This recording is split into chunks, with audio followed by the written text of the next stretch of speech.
Hello, I'm Milena, a community manager of the Unmistakable Creative Listeners Tribe at Mighty Networks. Every month in our group, we're tackling different monthly themes. But for the April, because of the coronavirus pandemic, every topic that would be useful otherwise seemed completely irrelevant. Therefore, Srini and I decided to devote the whole month to surviving and maybe even thriving during the pandemic. We decided to title the theme Self-Reinstallation, which is essentially self-isolation with a twist. During April, we will feature old podcast episodes like this one that we think can be helpful to you.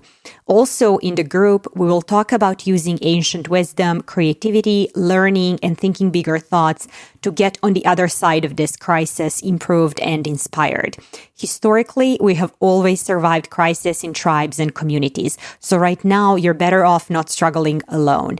If all of this sounds interesting and useful, we really hope you'll join us in more than 1,000 amazing creatives we already have in the tribe. To learn more and join for free today, go to unmistakablecreative.com/tribe. I hope to see you there. I'm Srini Rao, and this is the Unmistakable Creative Podcast, where you get a window into the stories and insights of the most innovative and creative minds who've started movements, built thriving businesses, written best-selling books, and created insanely interesting art. For more, check out our 500-episode archive at unmistakablecreative.com.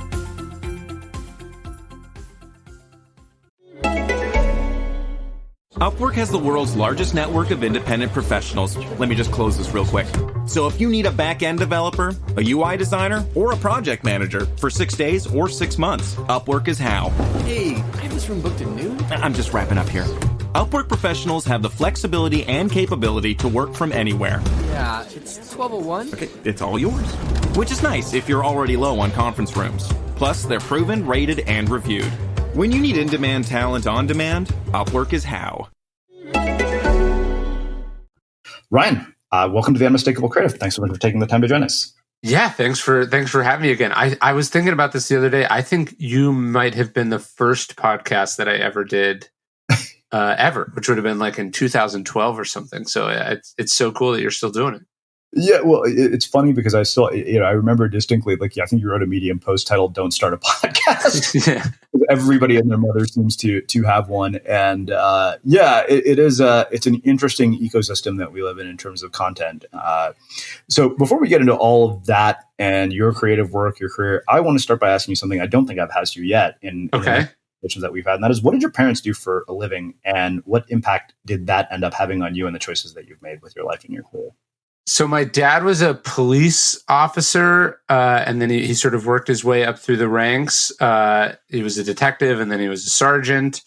And then my mom was a school vice principal, but like a continuing education school. So like the people that were getting their GEDs, or adults taking computer classes or whatever. So she wasn't like a principal at a school for kids. So I had two parents who were civil servants. They made, sort of good money, but they had, jobs that they clocked in and clocked out of every day.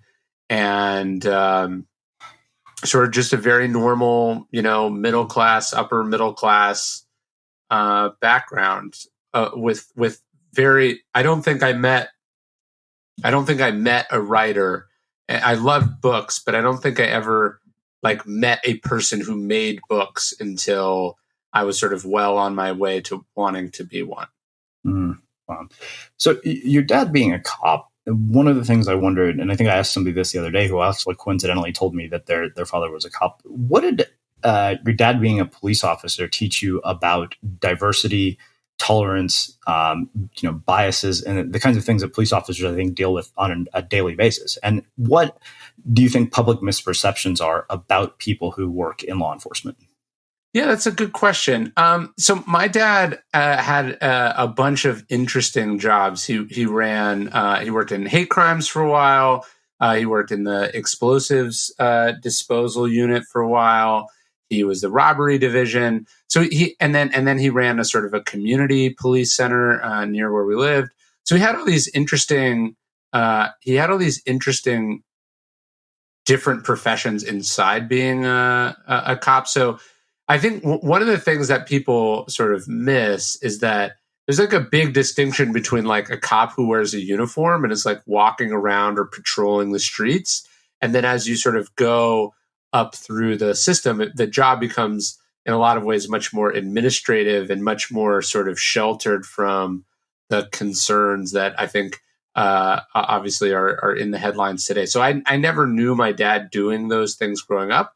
I knew my dad being someone who was sort of seeing how things worked behind the scenes. So I just remember a lot of like interesting conversations with him about, I remember him telling me once, it was something I sort of thought about more recently. I remember him telling me how the Ku Klux Klan recruited members, which is that they would go into like, say, a high school and they would write like graffiti on the wall that was like anti-white people. So they'd write like "kill whitey," or like offensive things about white people, as if a black person had done it, to sort of activate, or radicalize like basically dumb, ignorant white people. And so as you watch the sort of political environment we're in now, and you watch how easy it is for people to become polarized and sort of how these sort of flashpoints sort of pop up. It's always I just remember things from my childhood, just sort of seeing like, oh, that's how things work. That's how the system operates. That's like the logic that maybe you don't understand. Yeah. But it wasn't like I grew up with my dad, sort of driving a patrol car. That just like wasn't my experience. Well, I think it's interesting that you brought up hate crimes of all things. Because if I remember correctly, didn't you write an essay on Medium titled "Dad, Please Don't Vote for Trump"? I did. Yeah, I did. I grew up in Sacramento, which is a pretty conservative town, and then a pretty conservative district inside of it. My dad's not like some like sort of raging far right winger, but like I think a lot of people's parents. It's like I know almost, let's say, no millennials who support Trump, right. Or think that he's doing a good job. And then you talk to people and you talk to somebody's white parents, you suddenly get a very different perspective. So the things that are sort of shocking or appalling, they find a way to either rationalize or they just have a different perspective on it. So yeah, my dad grew up listening to talk radio, has probably voted Republican in every election he's been able to vote in. And so you see two people able to look at the same events from a very different perspective. Well, so we had Andrew Yang, who's a presidential candidate here, as a guest on the podcast. And one thing I think that struck me about that conversation, I think that you and I live in a world where we live pretty much lives of privilege, right? You and I do things that are sure. Or we're not doing, hard labor. And when you look at why people made some of the decisions they did in terms of their political choices, a lot of them are like just working to survive. And you kind of say, okay, wow, that's not me. Like I'm not, working in a factory or under threat of not being able to work again. So in that sense, I realized, I was like, okay, you know what? I think that I remember I saw this documentary on the most pro-Trump town in North America. And there was this ranching family.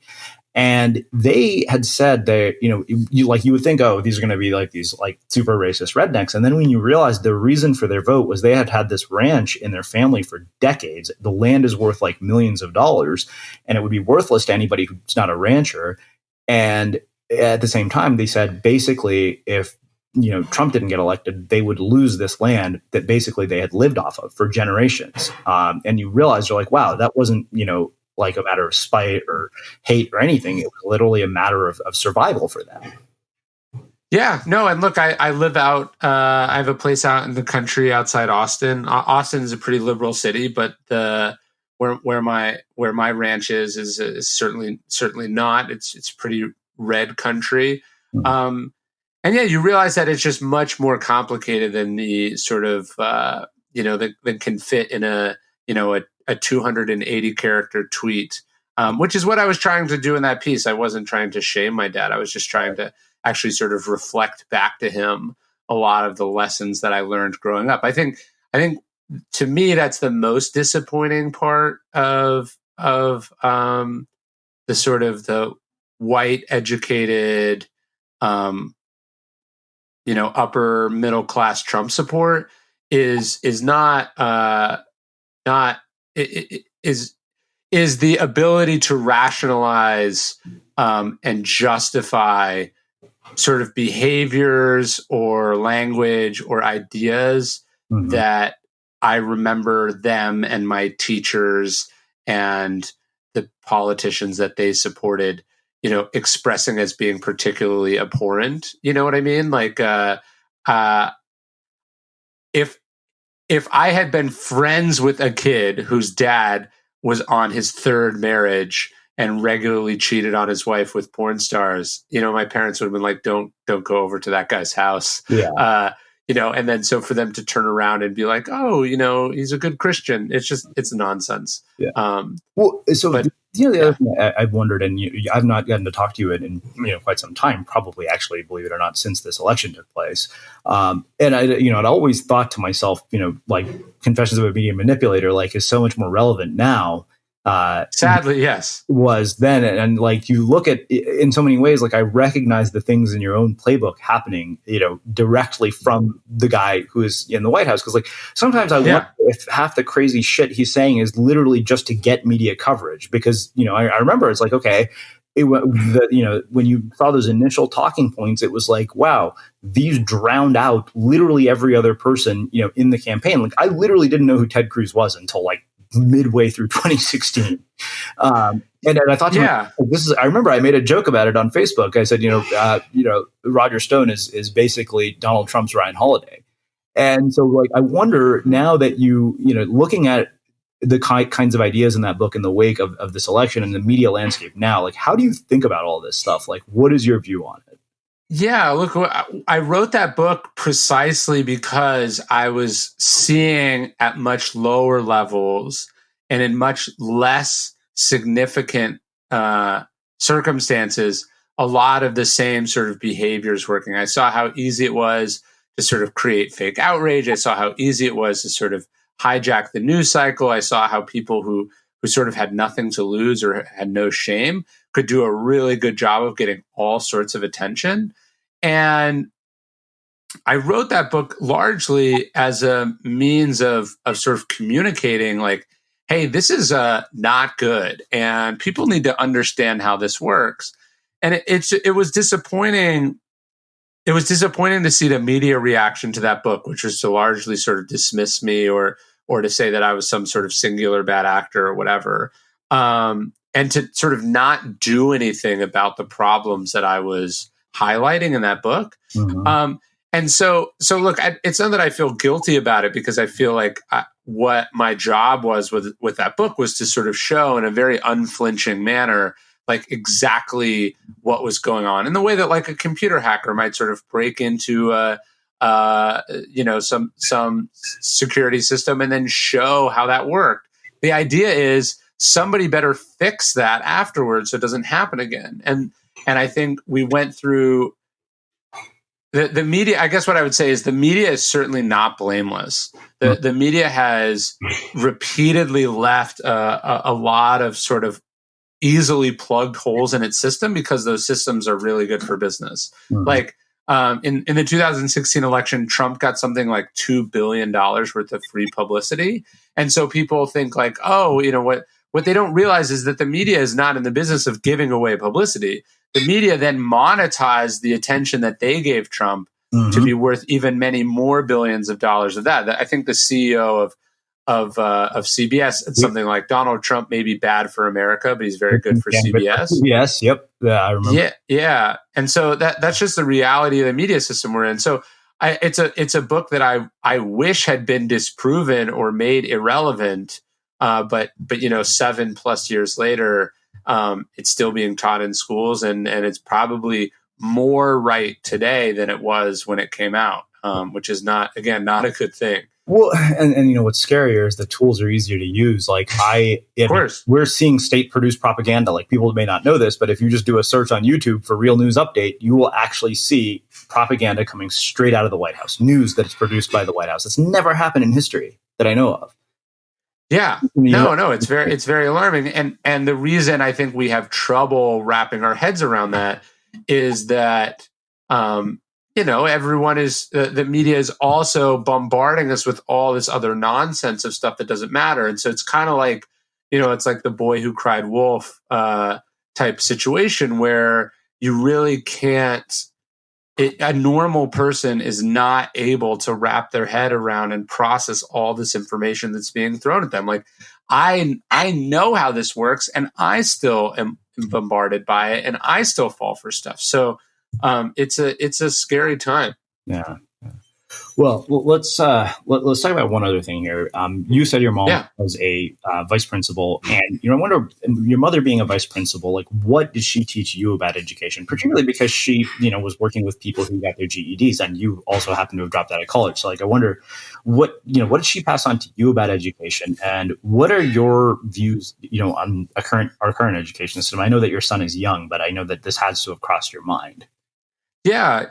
So my mom was a school principal, and I think that's where I got my love of reading. I think that's where I found, I like school. It just ended up not being the right thing for me to finish college. But I learned from my parents the skills, particularly from my mom, from the skills that I now apply in what I think is sort of my ongoing education. But when you have your own kids, you're right, you do start thinking about these things in a very different way. And I think that what I go back and forth with is like, is there even such like the question is like, are public schools good? Is it worth paying for a private school? Should you move to be closer to a good public school or whatever? And one of the things my wife and I have spent a lot of time talking about is like, is there even such a thing as a good school anymore? And is it not something, unfortunately, that's just become, if you want your kid to actually learn skills that will be viable and helpful in the world that we are quickly moving towards, is this not something that the parents have to take, sort of primary control over? I'm not really talking about homeschooling. I just mean like even if you went to a really good public school, which I went to a good public school, but things weren't so quite dominated by, where you went to college yet, how you did on standardized tests, whatever, do you end up do you end up just having to significantly supplement your kid's education because you just can't rely on what you get from school? So it's not a decision I've had to make just yet, but it is something I'm starting to have to think about. And I remember I probably in retrospect was a poor idea, but I remember I wrote in my college admissions essay, I wrote an essay on the distinction between school and education. Mm-hmm. And so my mom was a school principal, but is that where I got my education? I would say probably not. Education is something you get and make for yourself, that comes from experiences, that comes from what you're exposed to, that comes from, so you're pursuing things you're actually interested in. Mm-hmm. And then school is like what you're learning in third period and then how you do on tests. And I'm just not sure if that matters anymore. So we know a lot of you have been listening to us for years, and it means the world to us. What we do here at the Unmistakable Creative wouldn't be possible without the support of our listeners. If the podcast has been valuable to you, one of the best ways you can support us is to subscribe to Unmistakable Creative Prime, which gives you access to transcripts, all of our courses, monthly coaching calls, live chats with our guests, and an incredible community of creatives. And it costs less than you spend on a cup of coffee every month. For the school teachers and people in our education system, Prime is completely free to help you with this transition to teaching online. We've packed it with a ton of value and actionable content, and we hope you'll check it out. Just go to unmistakablecreative.com/prime to learn more. Again, that's unmistakablecreative.com/prime. Yeah, well, I mean, I think you made a really good point about taking ownership and accountability for your education. And I think that extends far beyond, being in school. I think that takes us into life, which really kind of makes a perfect segue to talk about, sort of developing the skills that allow you to stay relevant in the world today. Because I think you're in this just constant need to iterate and to adapt. And you have seemed to, really kind of, in so many ways, like you're the definition of prolific. Like we were joking earlier that, when I get a book from, our publisher in the mail that you've written, literally I finish it and a week later there's a new galley at my doorstep. I'm like, where the hell did he write this? So let's talk about this, because you've done something I think that is a rare sort of accomplishment for a writer, which is you've maintained somehow a combination of both quantity and quality. People who can do quantity, like that's easy. I know that out of my 1,000 words every day, like if you assume that I write more, like 1,000,000 words a year, maybe 40,000 of it is decent. If that, that's the part that I risk sharing. And so I wonder, what does this process look like? Where does, how do you come up with an idea for a book? And it seems like that, you took like a break from this sort of ancient wisdom with Perennial Seller and Conspiracy, but then kind of returned back to it with the most recent book, which we'll get into. But I want to process first, because I know that you and I've talked a little bit about the, note card process, but I want to look at your book writing process in a bit more detail. So I think one of the things that I definitely took from both my parents is that whatever you do, it's a job. Right. And the job requires you to show up and work on a daily basis. And I think that's something you wouldn't think would distinguish you from other writers, but it's true. Like I talk to a lot of writers and they're sort of like, oh, I don't know what I'm going to do next. And it's like, you don't know what you want to do next. I'm already halfway done with what I'm doing next. Mm-hmm. And so I think there's a lot of fat in people's process. Yeah. When I talk to them, it's sort of like, oh, in 3 weeks, I'm going to take in 3 weeks, I'm going to take a month to just go write. And then I'm going to come back with a book. And I'm like, imagine anyone else doing a job that way. That's just not how, no, you work every day. And so that's it. I think I don't think there's some magical secret to my prolificness. Like, look, Stillness is the Key comes out in October. I finished it. I finished what is more or less the published edition. I mean, obviously, as you know, there's lots of sort of editing and refining and whatever, but it was accepted by the publisher, which is the big hurdle you have to get over. It's also when they give you, your second check, which is very important. Yes. But it was accepted in December of 2018, right? I sold it in, I think, January of 2017 or maybe December of 2017. So it took about a year to get to the rough draft. And then there was another, 6 months or so of editing and refining. But as soon as I finished it, I started thinking about what I wanted to write next. And then I sold that. And then I started working on that. And then I've taken breaks and had to go back and, whatever. But the point is when this book comes out in October, I'm halfway done, or more than halfway done with what is the next book, which is easier to write in some respects than some of my other ones. Mm. And then I'm going to be going out in a couple weeks with the proposal for the book I want to do after that. And the point is I'm not a writer to not spend my time writing. The joy and the privilege and the luck of the job for me is getting paid to write things and to have the freedom to write and publish the things I want to write. Yeah. So I'm always going to be doing that. I'm not going to be, doing long pauses of me not doing that. It's if you asked an NBA player if they wanted to play more, they'd be like, yeah, of course. That's what that's what I'm put on the planet to do. Yeah. Well, it's funny, you were talking about this because I knew, when I finished the Audience of One book, I was like, oh, I don't have a contract for a third book. My friend's like, what are you going to do? And I said, I'm going to get up and I'm going to write. And, as my friend, we have one of my contractors, he's like, what got you that book deal in the first place is that you self-published. You're no longer under contract. If you want to write books, just keep writing books. So I did. And, I was like, okay, this proposal is taking a long time to be accepted. It's gone through 1,000 iterations, but I still have the luxury and the freedom to self-publish. I want to write, so I'm going to write. But more so than just wanting to put a book out, I wanted to make sure that I didn't lose the momentum that I had spent 2 years building. Totally. I knew that if I let that go. And so in this process of trying to get a proposal done for a third book with a publisher, I've ended up writing 2 self-published books. Interesting. Yeah. And, it's kind of because, the thing is that like I realized, I was like, oh, okay, well, I don't right now have the luxury of a contract in which, I'm guaranteed that I'm going to get paid to write a next book. But Sure. I was like, okay, you know what? I need to not let that be a deterrent from following through on the process that has gotten me to this point in the first place. Yeah, that's right. And I think as a writer, you also want to be moving, maybe the phrase for it is sort of like escape velocity. So I did Trust Me, I'm Lying in 2012, and then I did my growth hacking book a little bit after that.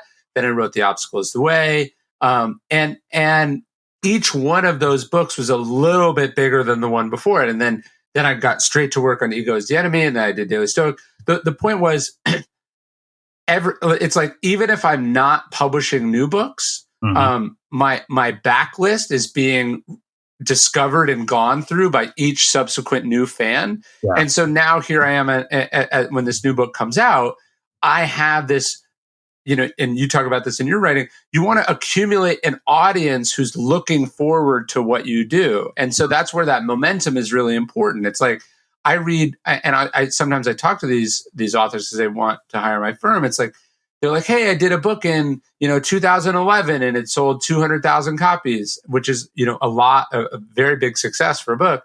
And then they're like, and now in 2019, I want to do a follow-up. And it's like, those people forgot that you exist. I mean, that's so long ago. Yeah. And those people are not looking out for you're starting from scratch again. And I think that's sort of part of my philosophy, which is that you want to keep publishing, you want to maintain the momentum.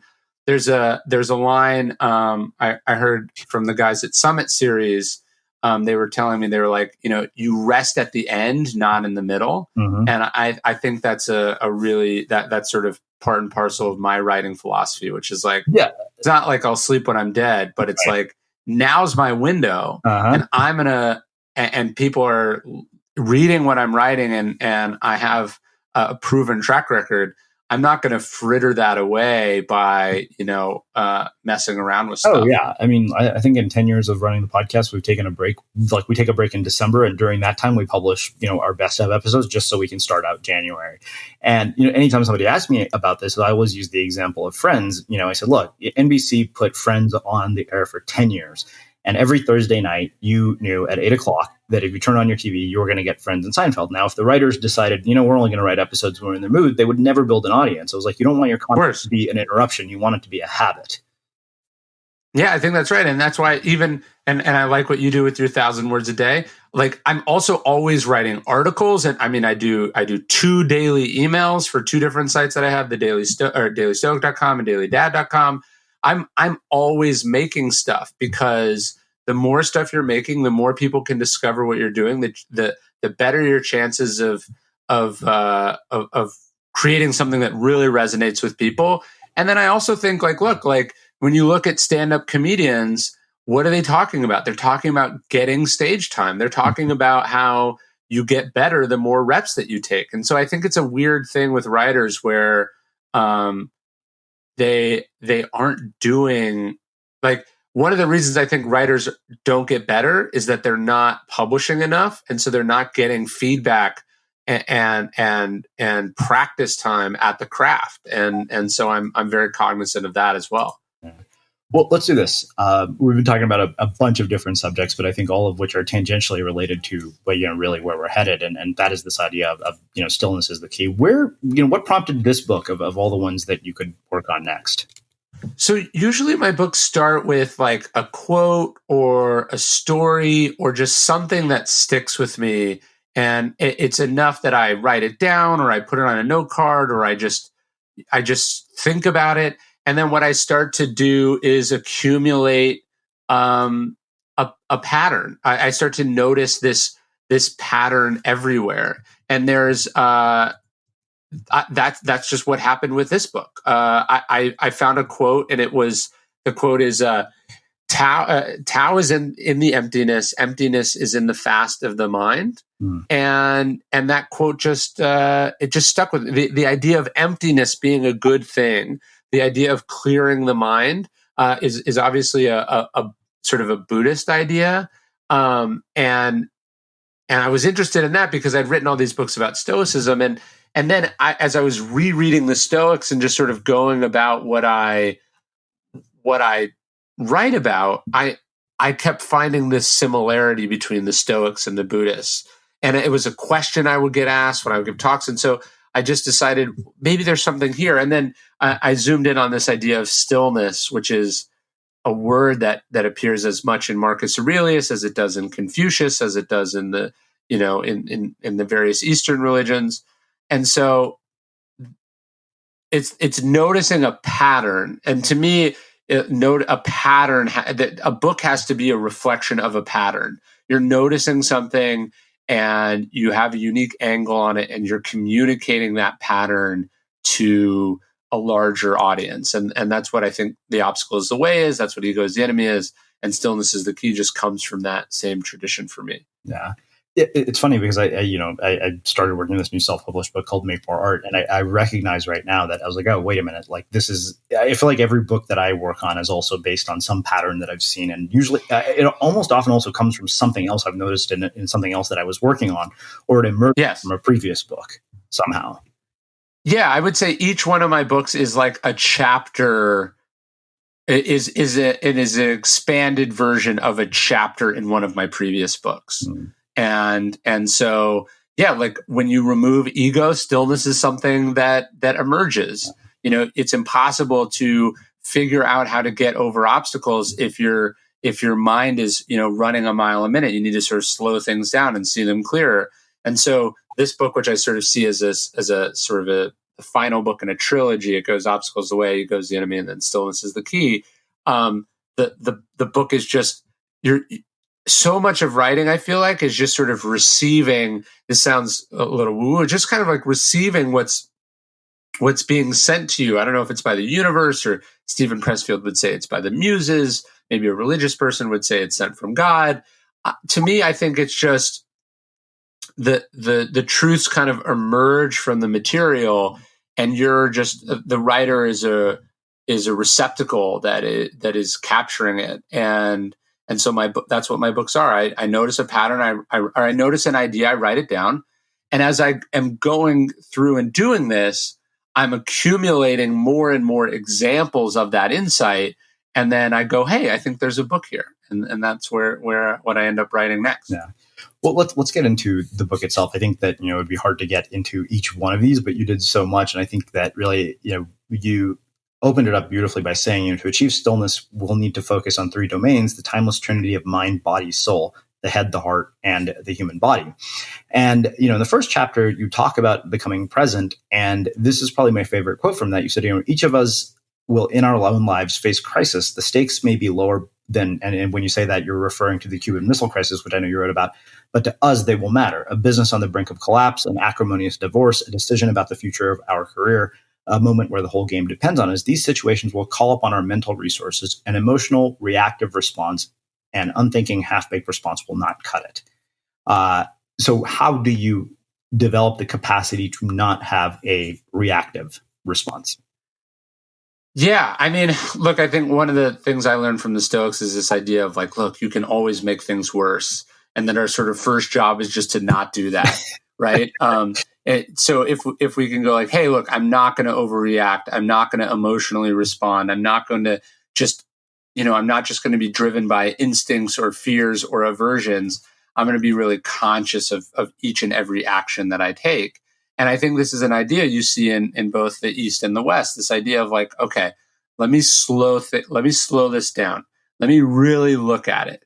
Let me really see what's going on. And look, this is hard to do. You're sitting there at your computer and you get an email, you hear that, it makes the ding sound, you pull it up, and, you've just gotten word from your publisher that they're doing X, or you just got word from a business partner that there's this, or you've just been informed that you've been sued, right? Or you just got a text from somebody you're dating and they told you something you really didn't want to hear.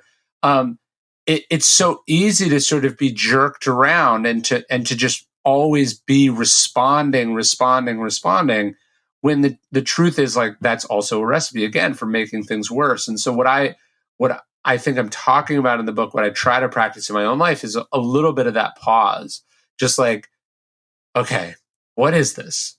Let's really see what it's made up of. Let's really see what my options are. Let's really see if I have to do anything at all, or if I could just ignore this. And that's sort of what we're talking about. And that what stillness allows us to do is be rational about an issue or an event, rather than emotional about the issue or the event. And I think we all make better decisions rationally than we do, emotionally. Yeah. So you talk about limiting your inputs, which I think is incredibly relevant to the world that we live in. You say each of us has access to more information than we could ever reasonably use. We tell ourselves that this is part of our job, that we have to be on top of things. And so we give up precious time to news, reports, meetings, and other forms of feedback. Even if we're not glued to a television, we're still surrounded by gossip, drama, and other distractions. And, I wrote about this, I think, in Audience of One, saying that we're just like drowning in a sea of noise, and there's no way you can hear the sound of your own creative voice if you're just constantly consuming. So I wonder, where this came from. The other question I have about this whole idea of limiting your inputs, and this is something, you weren't a parent the last time we spoke. And so I wonder, being in the process of experiencing fatherhood, how has that impacted your way of working and your way of even just navigating this sort of information overload and this idea of limiting inputs? Well, so my son was born on the day after Trump got elected. And actually the sort of election returns, I think, sent my wife into labor. And so I remember sitting there in the hospital, there's a TV on, I've got my phone, and I just was like reading news from these people who had, and I believe them, and I'd said some of these things myself, who had been very convinced that there was zero chance of Trump winning. And then what do you know? They were completely and totally wrong. And it just was a striking moment for me, because I was like, why am I listening to these people? These people just spent the last year basically gaslighting me, telling me the exact opposite of what was going on. Their job is to inform. And in fact, they not only informed me, but they gave me the exact wrong impression of the facts on the ground. Right. And I just realized, like, oh man, I have to consume a lot less of this crap. And so I basically have not watched cable news since. I have dramatically limited the amount of articles that I read. I try not to consume news in real time. I've not only increased the amount of books that I've read, but I spent a significant amount of time the last 12 months trying to reread books that I've already read. So not even reading new books, which obviously is a funny thing to say as I'm on this, promoting a new book. But the point is, like, I'm trying to focus my time, and if I am going to have an input, I want that input to be timeless.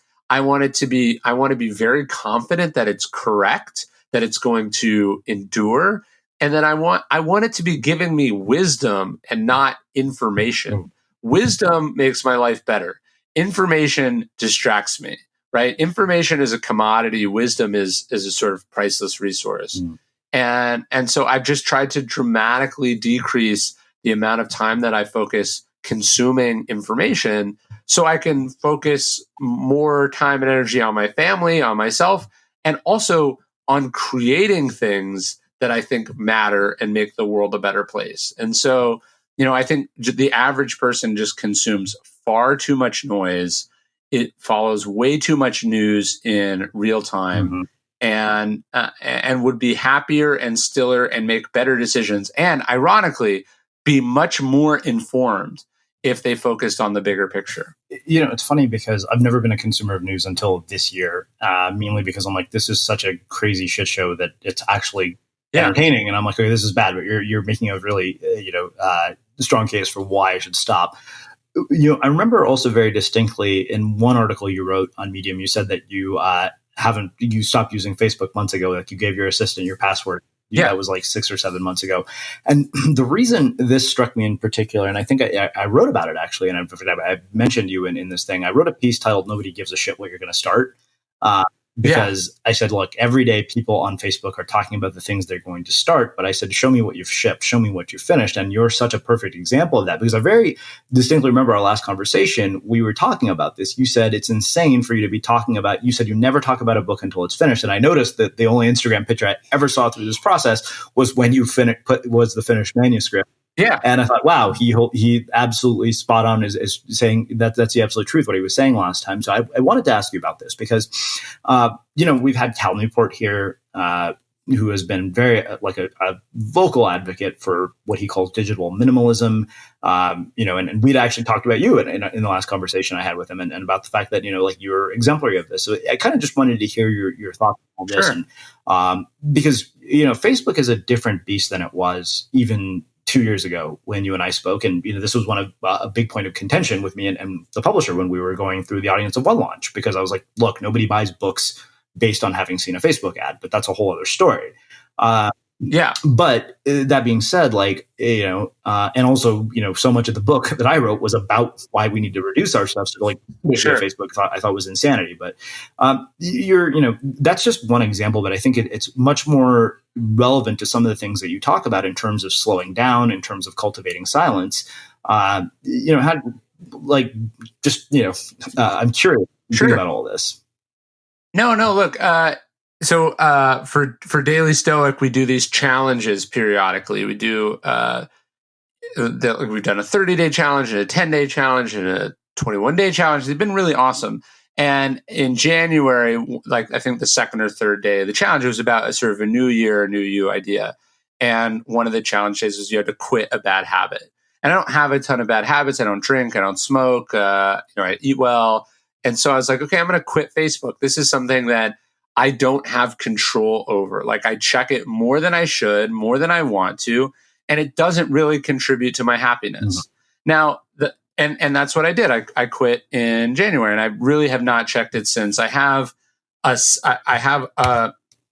sort of a burner account that I use because we have a Facebook group for Daily Stoic, but it doesn't have any friends. It's just basically using Facebook as a message board.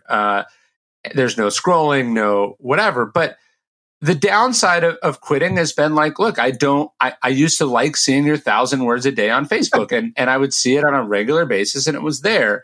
And I would see other things, friends that I hadn't connected with in a while, or, someone I know would post something funny, or I'd see a good news story, or I'd, hear about something that would work its way into one of my books. It's not to say Facebook is not without value, because it certainly is. And I don't know if I'd be here where I am in my career without it. But what I found was that it was causing me more pain than pleasure. It was something I was powerless over. That was one. But I was noticing that most of the time, most of what I was seeing there was not contributing to my happiness. So it was, negative news stories, or it was people fighting about things, or it was people bragging about things, or it was people marketing in a way that I knew because I knew them, or I know how the industry works, in a dishonest way. So I would see people talk about things that I knew that I happen to know weren't true. And then even though I knew they weren't true, I was still finding myself being made insecure by them or comparing myself against them. So I'd see, oh, so-and-so, said this is their speaking fee.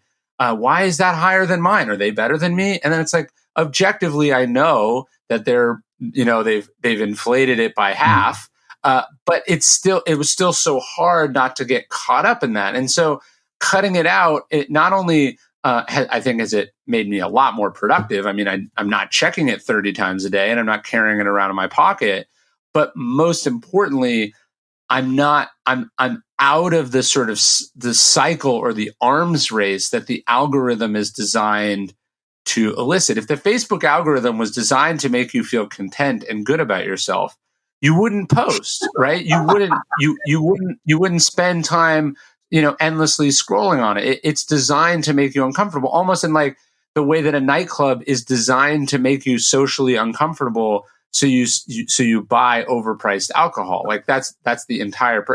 If a nightclub was quiet and relaxing and you could hear people talk, people would spend a lot less money on liquor. And so just realizing that that's what Facebook was doing gave me the power to go look, I'm just opting out of this entirely. And it's been really great. It's funny because I would never think you, with, having had the sort of level of success that you have, would have those same demons that I have. I mean, that was one of those things that for me, it was the comparison thing. I would be like, oh, this person sold more books than I did. I was like, oh, this person hit the New York Times bestseller list. And I'm just like, oh, why? Right. Totally. Yeah, and I would have never imagined you having reached the level of success you have or having the same problems. So that's refreshing to hear. Today's episode is brought to you by Molecule. Did you know HEPA filters haven't been updated in 70 years? But thankfully, we have Molecule, an air purifier that one customer said allowed her to breathe through her nose for the first time in 15 years. Molecule now offers air purification for your whole home. For 10% off your first air purifier order, visit molekule.com and at checkout, enter technology. So I don't know about you, but vacuuming is not one of those things that I ever look forward to doing. But as you know, your environment has a huge impact on your creativity. So I still like it to be clean wherever I'm living and working. But now it doesn't have to be something that you deal with. If you're like me and you grew up in the 80s, you probably fantasized about the day when cleaning your house would be like it was for the Jetsons, meaning you don't have to lift a finger. Well, the good news is that we're already kind of living in that future. And the easiest way to make sure your floors are clean every day is with the iRobot Roomba Robot Vacuum. It cleans up after itself. The Clean Base automatic dirt disposal takes convenience to a new level, automatically empties its own bin into an allergen lock bag that holds 60 days of debris and traps 99% of pollen, mold, and dust mites, so you can forget about vacuuming for months at a time. Let the Roomba clean for you instead. It learns your home, finds dirt, and empties itself on its own. It's got powerful cleaning performance made effortless. Remember, if it's not from iRobot, it's not a Roomba. To learn more, go to irobot.com/unmistakable. Well, look, it's not like sort of false humility. I think like, look, if you talk to a billionaire, most of what you're going to hear from them is things they are benchmarking against other billionaires. You know what I mean? Like there is no person on the planet that is not endlessly comparing themselves to other people, alive or dead. It's sort of the curse of our species in some ways. It's responsible for why no one's ever able to really feel good about what they've done. And it's something I sort of was talking about in the book. Yeah. Like, you know, Theodore Roosevelt said, comparison is the thief of joy. He's totally right.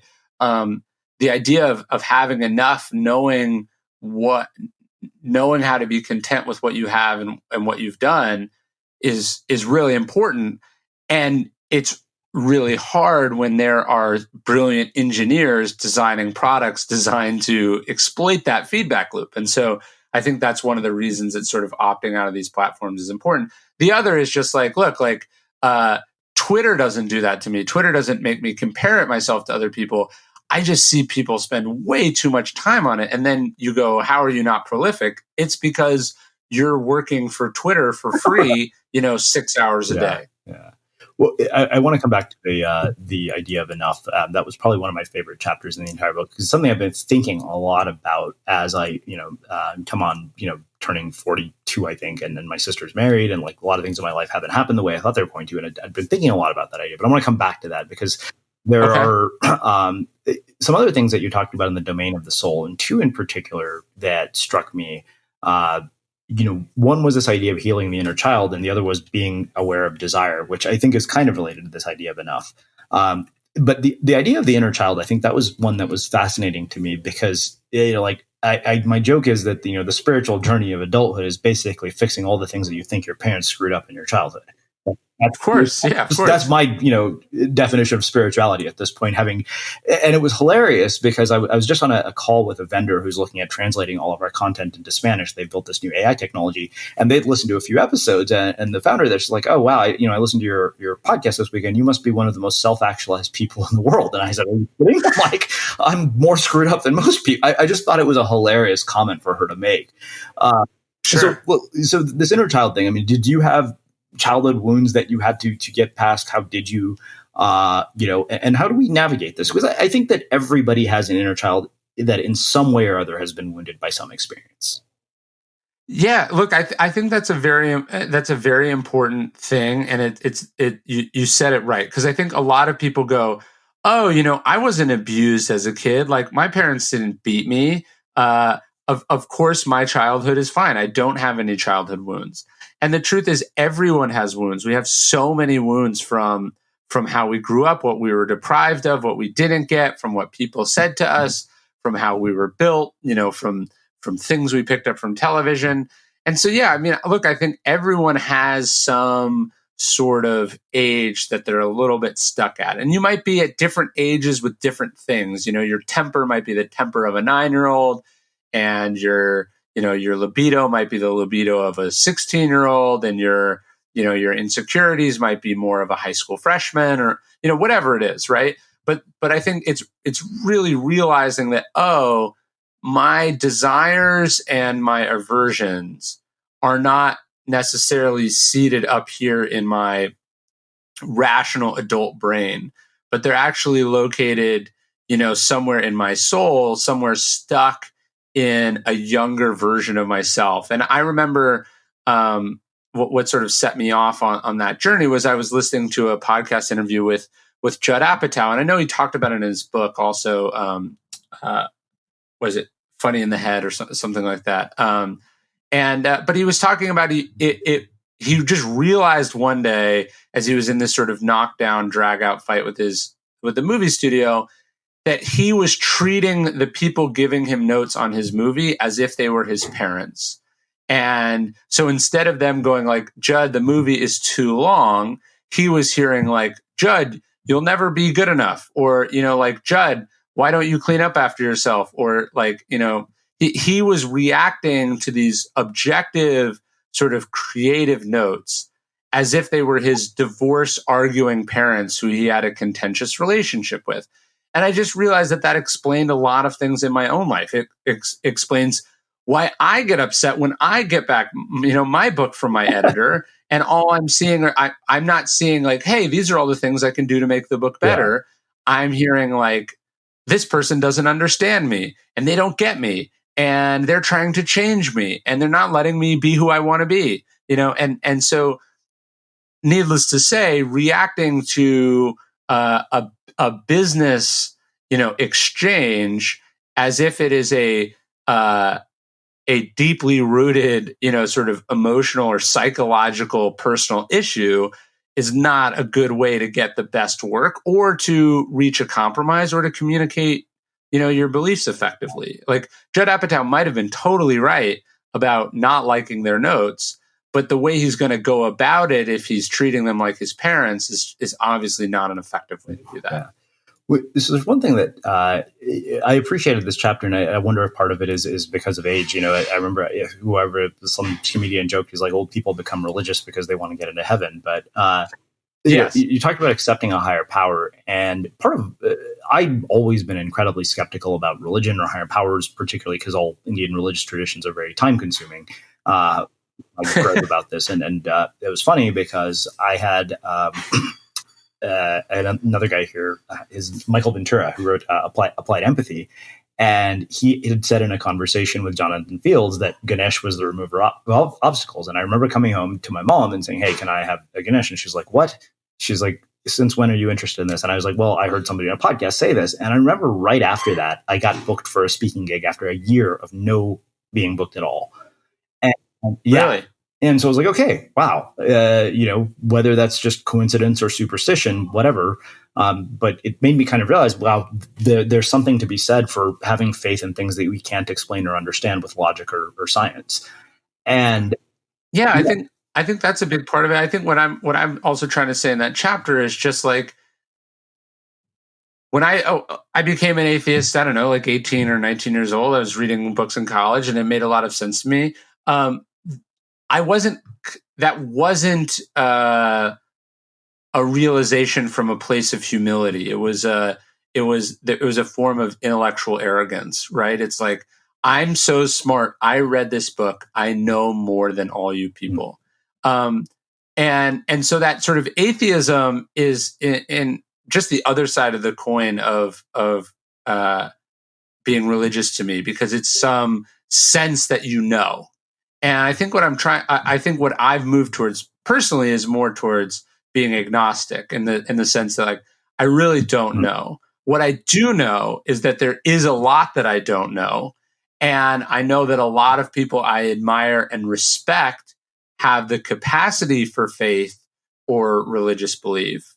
And I know that 99% of what happens in the world is outside my control. So this idea of higher power is still something that I wrestle with, but it's certainly moved me closer towards some semblance of intellectual and spiritual humility, and just kind of I don't want to say resignation, but just a sense that like, look, like I'm not in the driver's seat here. And I think that's probably what you were taking from that thing. You're like, oh, it's not, speaking gigs aren't necessarily, I put in the work, I get the results, which is how we want the world to be and how it can feel sometimes. But the truth is, a lot of it is random. A lot of it is outside of our control. A lot of it is complete luck. And if we can see and sense that, we're gonna have an easier time of things. Yeah. I think and take things less personally, both good and bad. I think there's almost a sense of arrogance in the people who are unwilling to acknowledge the role that luck plays in their accomplishments. Like I'm very like, it was damn lucky that of all the essays that my editor at Penguin could have found when she was perusing Medium that day was mine, and that's the one she chose. Like yes. There are 1,000 other posts on there, maybe more now, way more now, and like that was dumb luck. That had nothing to do with my skill. No, that's totally right. And look, you're lucky to have been born now and not 100 years ago when you couldn't have published on Medium. And so there's so much goes into everything that goes right. That the more you study it and the more you think about it, the harder it is to give yourself credit for it. Well, speaking of accomplishment, I think, the idea on this chapter of Enough was probably the one that resonated with me the most, because I think it's something I've been thinking a lot about, particularly because I've just packed up an apartment and thrown a bunch of stuff into storage. And I don't know why this conversation seems to be like echoed. We had somebody on the podcast talking about optimizing our lives for Enough. And I think the thing that you said here is, most people never learn their accomplishments will ultimately fail to fully provide the relief and happiness that we tell ourselves they will. Or they come to understand this only after so much time and so many relationships and moments of inner peace were sacrificed on the altar of achievement. And you say that you will never feel okay by way of external accomplishments. Enough comes from inside. It comes from stepping off the train, from seeing what you already have, what you've always had. And I think that struck me in one way because you are, somebody who has accomplished a lot of what you've accomplished, most people don't do in a lifetime. And so I wonder, when you have those two dichotomies at work, how do you think about this for the person who looks at you and says, wow, Ryan has done so much more than I have? Well, it's interesting, and I think sort of humbling and revealing, right? So it's like, yes, I've sold very good amount of books. I've gotten to publish books that I've wanted to write. They've had influence in circles that I couldn't have imagined. I get to do the profession that I dreamed about doing, that literally millions of other people would kill to have the opportunity to do. So in some respects, you might think like, oh, he wakes up and all he feels is that it's awesome and that he's amazing and that he's achieved all this. Of course, nobody does that, right? All you think about is like the breaks that you didn't get, or how other people have sold more, or how there's some next level that you're trying to get to. And so, to me, what I take from that, you can take two things from that. One, you can go, so okay, I don't feel good because I haven't broken into that next level, so I just have to keep going. I'm almost there. But, if I sell if I can get a book that sells 1 million copies, then I'll finally have all the money that I want. I'll have all the audience that I want. I'll have more influence that I know what to do with. Then I'll feel good. Then my parents will be proud of me and all will be well. And that's what a lot of people do, right? They accomplish, they make it to first base. They hit a single and they go, oh, that was great. But like hitting a home run, that's what it is. Then they hit a home run and then they go, it's a grand slam. That's what it is. No, it's hitting a grand slam in a World Series, right? It's signing the biggest contract in baseball, right? Like, so you can see how that belief drives a lot of accomplishment, right? Because instead of ever being happy, they keep going, right? And look, this is good for humanity in the sense that like if Elon Musk wasn't driven, he would have stopped at PayPal, and we wouldn't have Tesla, and we wouldn't have SpaceX, and blah, blah, blah. If every senator was happy being senator, no one would ever become president, right? So it is good in the aggregate, but on the individual level, the truth is that it's a lie, right? Like the idea that it's just on the other side of that hill that your happiness will finally be given to you. That's the whole problem, because the truth is you can't fix an internal problem with an external accomplishment. There is no level where you feel good. I'm not saying like nobody should do anything and that it's awesome to be poor and that, nobody should try. I'm just saying that like there's no amount of accomplishment that's going to make you feel great about yourself. You're always going to have these doubts. And so if you want to work on that, you have to step off the train a little bit and realize, oh, it's not that that's not worth going towards. It's not that it's not cool to be president. It's that being president isn't fundamentally going to address the spiritual or emotional problems that I have. I have to do that quietly by myself.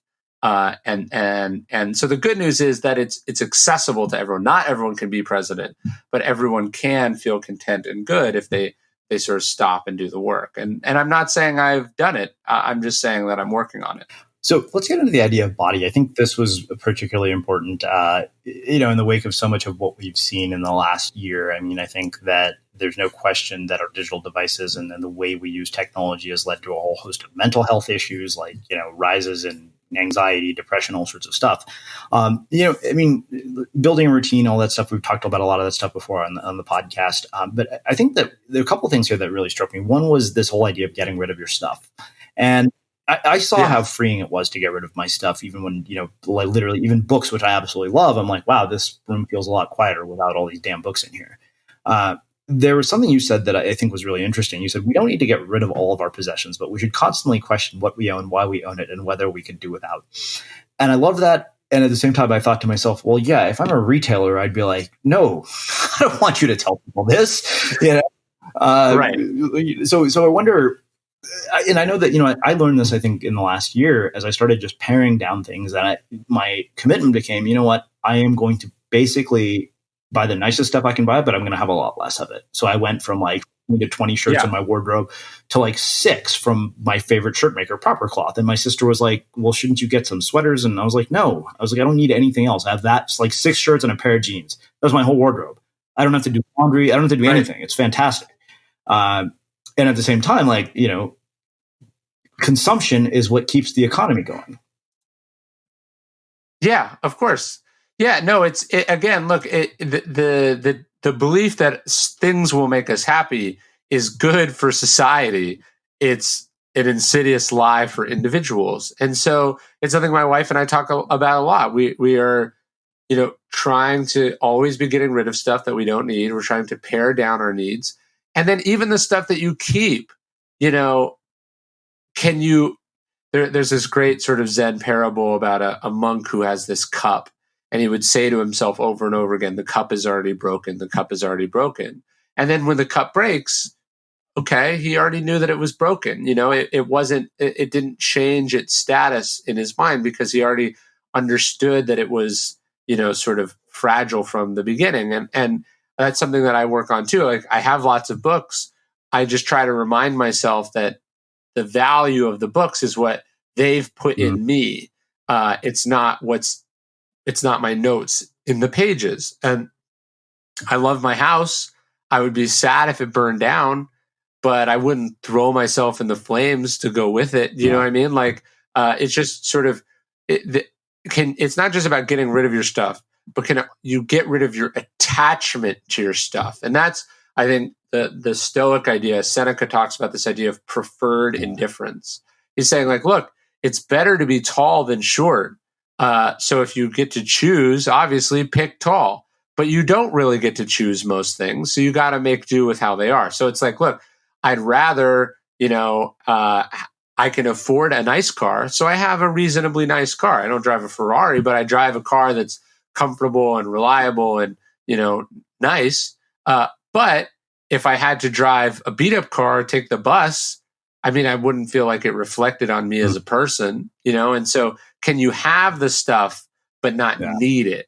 To me, that's the deeper philosophical place you want to get to. Yeah. So I don't want to get into a conversation about health and wellness, because I think that actually doesn't even really do this justice, because I think you took a very philosophical approach to the body. But one thing that you talked about here, which I thought was fascinating, was you talked about finding a hobby. And I remember having this conversation with Jordan Harbinger, who I know is a mutual with both of ours, at the time of Audience of One. And we're talking about creativity for its own sake. And he said, people don't have hobbies anymore. They just have side hustles. And yes. Totally. And so, I mean, I'm lucky in that I have found this hobby that has like the intersection of all these things that I love. It's exercise.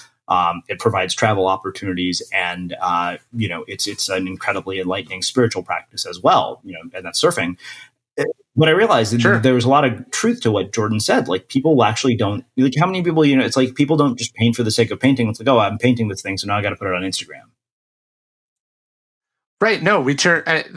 The problem is we turn our hobbies into a job, right? And then that strips them of their purpose. Look, I think it's very important. Let's say this podcast had gone horribly, or it had gotten canceled, or whatever. I'm going to go work out afterwards. I'm going to work out afterwards if it goes great, And so it's like having something that you can throw yourself into, that you have a lot of control over, that isn't subject to random luck or fortune, is really, really important, and has contributed in a big way to my my sort of creative success. Certainly, is that, like, look, I run every day, whether it goes well or not goes well, and you want to cultivate those hobbies. In the Second World War, Winston Churchill picked the end of the First World War. Winston Churchill picked up painting, and he said, like, having a hobby is the most important thing for a busy public person, because you need some outlet for the frustrations and feelings that you have, and you've got to cultivate those things, or you're going to go insane. It's funny, George W. Bush did the exact same thing after he was done with his presidency. Yeah, and he got that from Churchill. Someone said, "Hey, Churchill painted," and maybe he would have made better decisions in office had he been painting while he was in office. Well, I think that then there's one last piece, I think, which I really appreciated. You talked about this idea of being aware of escapism, and you said the problem is that you can't flee despair, you can't escape with your body problems that exist in your mind and your soul, you can't run away from your choices, you can only fix them with better choices. And I remember that particularly because I remember there was a period of time where I was lonely where I was living, and every weekend I was like, oh, the one thing I know I can do is I can get up to the mountain, and if I'm going 30 miles an hour down a mountain on a snowboard, about everything. Yeah, sure. At moments I wondered, am I treating this as a hobby, or is it becoming a form of escapism? Like, I really started to look at that. So I wanted to kind of, that is a way of sort of setting this up and teeing it up for you in terms of, okay, explain this whole idea of escapism to us. Well, look, I think travel is a sort of great example of that. And it has been, all the way back to the ancient world. People are unhappy where they are because of their marriage or choices that they've made, or the life that they're living, or the job that they have.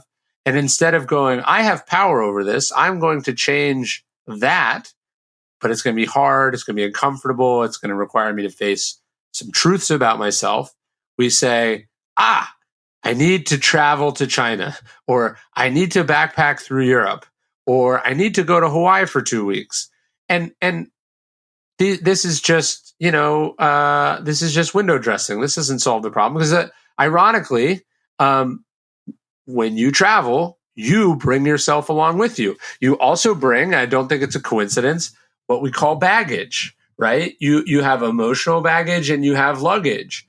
And so, eventually you come back to the same discomfort, or you bring along the same bad habits with you. So I'm not saying that there's a problem with travel. I'm not saying you can't really get into your hobby. It's just like, look, instead of dealing with the fact that you don't like your job and that this isn't what you should be doing with your limited amount of time on this planet, you've decided to train for an ultra marathon, and I'm not saying it's bad to run an ultra marathon, but this is just distraction and addiction in a slightly more socially accepted context.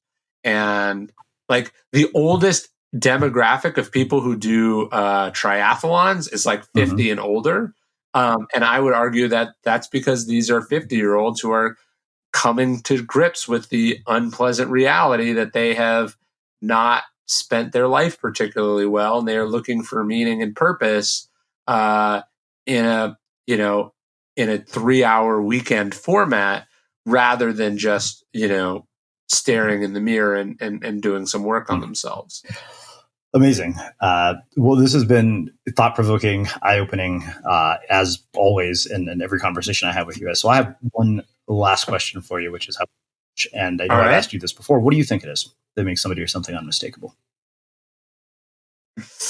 What makes someone unmistakable? I think it's when someone sort of authentically pursues like the thing that only they can do. And this is something I've been thinking a lot about recently and in my work is like, there are lots of books that I could write, and then there are the books that only I could write.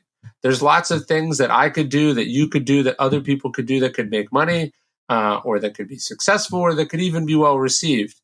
But like what we need on this planet is for people to focus on, the law in economics, they call it the law of comparative advantage. We need people to do the thing that only they can do. And this is what you talk about in your book. Like, go where you have a monopoly, where you have no competition, where you're the only one doing it. That by definition makes you unmistakable because you are uniquely yourself. And I think this is hard for people to do. It's hard for people who are talented at more than one thing, particularly because they actually have a choice. But I think, that we should be trying to do the work that we were put on this planet to do, not the work that if we don't do, someone else will gladly do. Amazing. Well, I can't thank you enough for taking the time to join us.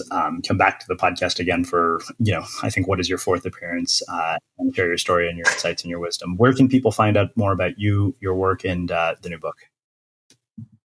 Yeah. So thank you for all the support. I mean, like I said, I think you were the first one to ever give me a chance. So I appreciate all of it. And if people want to hear more from me, you can get my books anywhere books are sold. You can check out my website at ryanholiday.net. And then if you want a weekly or a daily morning meditation about Stoicism, you can go to dailystoic.com/email, which is my favorite thing to write. And about 200,000 people get it every morning. So you're in good company. Awesome. And for everybody listening, we'll wrap the show with that. Hey, did you know that every Sunday our community manager, Milena, sends out 10 key takeaways from episodes just like this one? Just text the word UC News to the number 44222 and reply with your email address to get them delivered right to your inbox. Again, that's UC News to the number 44222 and reply with your email to get these takeaways delivered right to your inbox.